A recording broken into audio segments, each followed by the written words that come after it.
मैं गारंटी देता हूँ इस वीडियो को देखने के बाद तुम पढ़ने के लिए तड़प उठोगे। इस वीडियो की शुरुआत एक कहानी से करना चाहता हूँ। एक स्कूल में एक लड़का बिल्कुल भी पढ़ाई लिखाई नहीं करता था। अपने दोस्तों के साथ आवारागिरी करता था, अपनी क्लास छोड़कर बाहर घूमने के लिए चला जाता था और उस लड़के को कई बुरी आदतें भी लग चुकी थी, जैसे कि नशा करना। ये सब देखकर उसके क्लास के मास्टर जी को बहुत ही गुस्सा आता था, क्योंकि वह अपने क्लास में हमेशा फेल हो जाया करता था। मास्टर जी ने सोचा लड़का सुधर जाएगा। बहुत दिन बीत गए, लेकिन लड़का सुधरने के बजाय और बिगड़ने लगा। मास्टर जी बहुत परेशान हो गए और उन्होंने मन बना लिया क्यों ना घर जाकर इसके माता पिता से इसकी शिकायत की जाए। दूसरे दिन जब लड़का स्कूल में आया तो मास्टर जी ने उसे डांटा और कहा, मुझे अपने घर ले चलो, आज मैं तुम्हारी शिकायत करके रहूंगा। वह लड़का मास्टर जी को अपने घर ले आया। वह लड़का बहुत ही डरा हुआ था, आज न जाने क्या होने वाला है। मास्टर जी उस लड़की का घर देखकर आश्चर्यचकित हो गए। उन्होंने उस लड़की से पूछा, क्या ये तुम्हारा ही घर है? उसने कहा, हाँ ये मेरा ही घर है। मास्टर जी ने वहाँ पर एक झोपड़ी देखी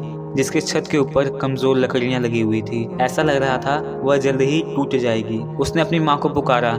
जब उसकी माँ दरवाजा खोलकर बाहर निकली तो मास्टर जी उसकी माँ को देखकर चौंक गए। उसके बाद घर के अंदर से उसके पिता निकले और अपने बेटे से पूछा कि ये कौन है। लड़के ने बताया कि ये मेरे मास्टर जी हैं। उस लड़के के पिता ने मास्टर जी से कहा, क्या बात है मास्टर जी? मास्टर जी ने उन्हें बस 2 मिनट तक शांति से देखा, उन्हें नमस्ते किया और उनसे उनका हालचाल पूछा और वहां से चले गए। शाम को जब स्कूल की छुट्टी हुई तो मास्टर जी ने उस लड़के से कहा, चलो मैं तुम्हें कुछ दिखाता हूँ। लड़का तैयार हो गया। मास्टर जी उस लड़के को अपने घर ले गए और शांति से अपना दरवाजा खोला और उसे अपने किचन में ले गए। उस किचन में एक बूढ़ी औरत बर्तन धो रही थी, जो कि पसीने से एकदम भीग चुकी थी। उस बूढ़ी औरत की तबीयत भी खराब थी। वो बूढ़ी औरत और कोई नहीं, उस लड़के की माँ थी। वो लड़का अपनी माँ को इस हालत में देखकर दंग रह गया। उसकी आंखों में आंसू था। मास्टर जी इस मंजर को देखकर भावुक हो गए और उसे घर से बाहर ले गए। मास्टर जी ने कहा, तुम्हारी माँ कुछ महीने पहले मेरे पास आई थी।